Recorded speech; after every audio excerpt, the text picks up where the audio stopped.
muy bien en el libro, esta señora que iba simplemente allí de visita y que también terminó muerta por esa bomba. Claro. ¿Cómo puede ser que las acciones terroristas todavía no sean condenadas y sigan siendo reivindicadas? Y que la historia les deba también a los familiares de las víctimas una explicación al respecto.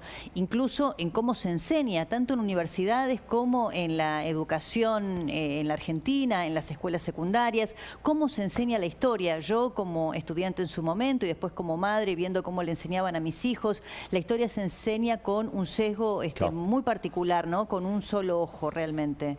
Exactamente, que este tipo de atentados eran gestos de una juventud soñadora, maravillosa, que quería la liberación nacional y el bienestar del pueblo. Está muy bien el libro, creo que es de Graciela Fernández Mejide, ¿no? Que dice, no, creo que no fueron héroes. No fueron héroes, ese es el título del libro de Graciela.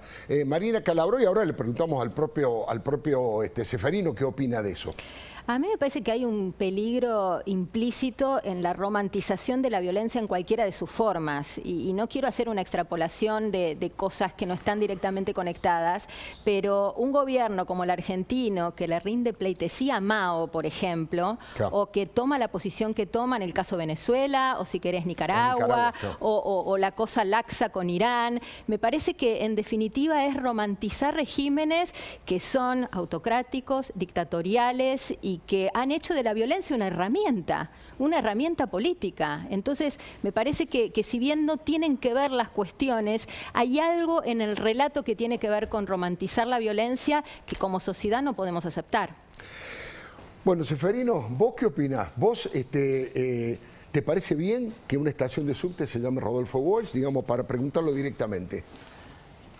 No me parece bien, y además está a 12 cuadras del lugar del atentado. Claro. El proyecto fue de la legisladora Gabriela Cerruti. Gabriela Cerruti, me había olvidado de decirlo. Claro. Y fíjate vos las vueltas de la vida, ¿no? Hoy fue apoyado por el PRO. Sí. Y el PRO tenía mayoría, podía bloquearlo. Y el PRO es una fuerza de derecha y de centro-derecha. Sí. Para ser simple, ellos dicen que no. Claro. Pero son de derecha, de centro-derecha, son conservadores o liberales, más conservadores que liberales en lo político. Quiero decir, el tema es que gran parte de la sociedad y buena parte de la clase dirigente ha decidido que algunas cosas de los 70 se deben olvidar. Y en ese olvido se perdonan. Por ejemplo esto, no se escribe. ¿Por qué no se escribe? Porque todos los periodistas, historiadores del kirchnerismo no van a escribir sobre esto. Este es un acto terrorista. Yo no lo uso esa palabra, pero cualquiera sabe, se da cuenta que esto es terrorismo al mango.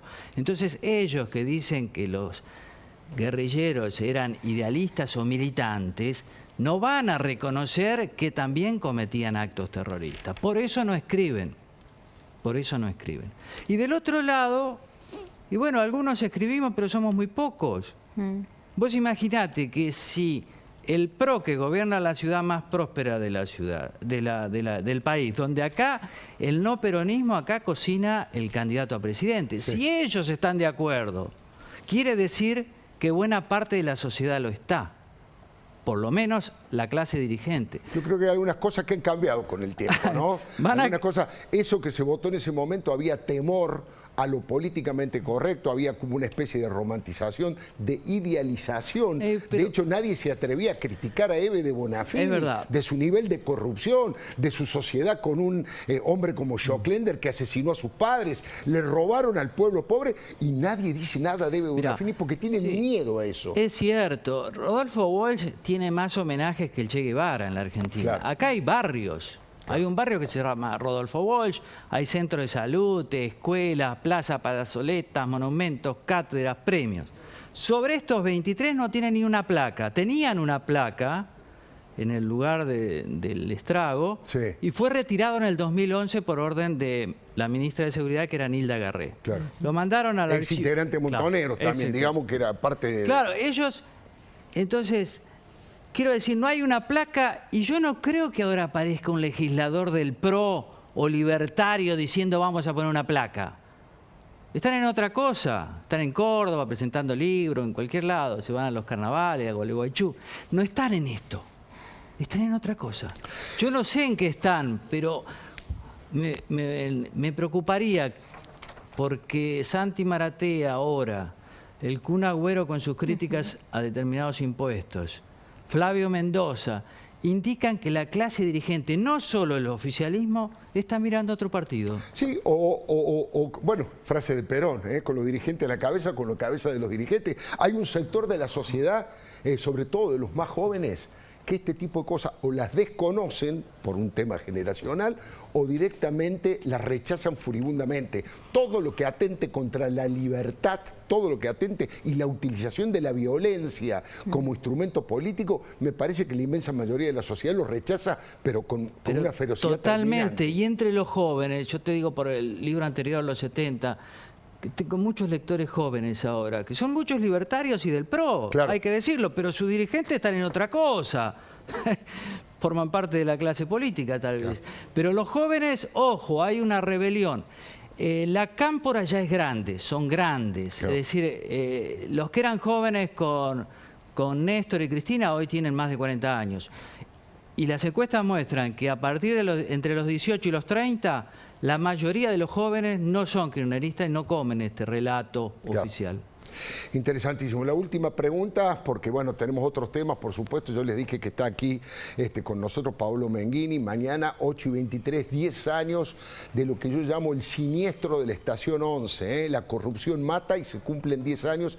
Y vamos a hablar, por supuesto, con Paolo, que es el padre de Lucas, una de las víctimas que se encontraron a último momento. La pregunta es, ¿qué rol jugó Horacio Berbisky en esto? Si es que jugó algún rol, porque era un hombre muy cercano a Rodolfo Walsh y que integraba la estructura también, ¿no? Sí, la persona clave, según mis fuentes, era Rodolfo Walsh. Era Walsh.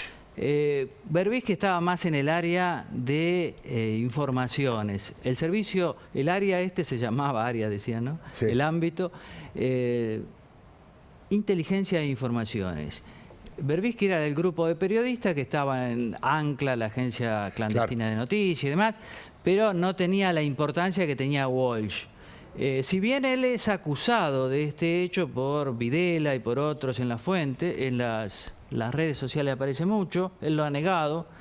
Yo no descarto nada, pero por mis fuentes y los documentos, para mí el personaje que idea todo esto es Walsh, que es mucho más inteligente que Berbisky y mucho más valiente. Y yo diría, desde un punto de vista de un revolucionario, una persona que sabía que una revolución, o sea, un conflicto bélico con el aparato del Estado, exige tal vez morir y matar. Y eso Walsh lo tenía claro. No sé si otros. Interesante, apasionante, provocador desde el punto de vista intelectual y de la historia para pensar en todo esto. En instantes nomás vamos a conversar con Paolo Menghini. Hacemos una muy breve pausa.